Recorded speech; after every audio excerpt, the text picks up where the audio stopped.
โอเคกะสบายดีกะยินดีต้อนรับเข้าสู่ช่องไก่คำเสนออีกทีหนึงเนาะกะสำหรับคลิปนี้จะมาแนะนำเบฟเนาะเป็นเบฟเคปนั่นเองซึ่งจะเป็นเบฟการหาเหรียญคริปโตฟรีเนาะซึ่งทุกคนเข้ามาลิงก์ตัวนี้แหละเข้ามาสู่เบฟเนาะเบฟบอกแล้วก็คลิกเข้าไปเข้ามาเบฟเคมเนาะเหรียญอ่าอ่า คลิกเข้าตัวเคมทุก1 ชั่วโมงเนาะคลิกเข้ามาตัวนี้เพราะว่าจะแนะนำตัวทอนเนาะเหรียญทอนหลักIO เนาะบิน80 TRX เนาะทุก1 ชั่วโมงนั่นเองคลิกเข้าไปเนาะคลิกตัวนี้เข้าไปเลยปึ๊บหลังจากคลิกเข้ามาเนาะก็ถ้าว่าไผที่บ่ทันได้สมัครหรือว่าบ่ทันได้ลงทะเบียนเนาะก็สามารถลงทะเบียนโดยการเชื่อมต่อ Google เนาะหรือว่าคลิกใส่คำว่าลงทะเบียนหรือว่า Register แล้วมันจะให้กรอก Gmail และรหัสผ่านเนาะและหลังจากนั้นมันจะเข้ามาสู่หน้านี้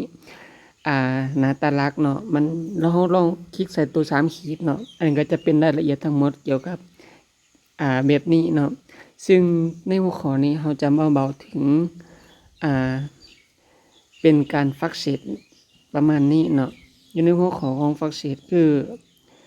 เราจะมาเข็มทุกๆ1 ชั่วโมงเนาะประมาณนี้แล้วก็ตัวโบนัสมันก็เวลาเราสมัครใหม่มันจะให้เราเนาะมันจะให้เรา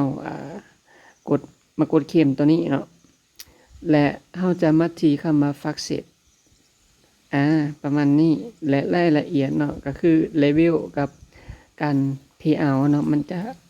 แบบนี้ก็คือเป็นสโตนและไอรอนแล้วก็บอลแต่ละตำแหน่งไปเนาะถ้าว่าเฮากดถ้าว่ามันแล่นรอบมาถึงตัวไหลเฮาก็จะไล่เหรียญตามนั้นเนาะ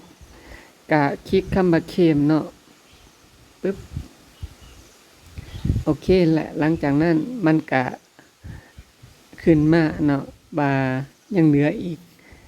59 นาทีเนาะให้เฮามากดเคมอีกเทื่อนึงถ้าว่าไผที่บ่มีเบียดหยังต่างๆก็หาเวลาว่างมากดเคมตลอดเนาะประมาณนี้ถ้าเฮามียอดขั้นต่ำในการถอนเนาะในการถอนสำหรับสายฟรีเฮาก็สามารถถอนได้เนาะก็คือมันจะมีเน็ตเบิร์กของถอนหยังต่างๆเนาะประมาณนี้แล้วก็ใส่ที่อยู่แล้วก็ใส่จำนวนที่เฮาจะถอนเนาะประมาณนี้ก็คือขั้นต่ำในการถอนเนาะจะใส่อยู่ประมาณ5 TRX นั่นเองเนาะที่จะถอนใส่กระเป๋าของเฮา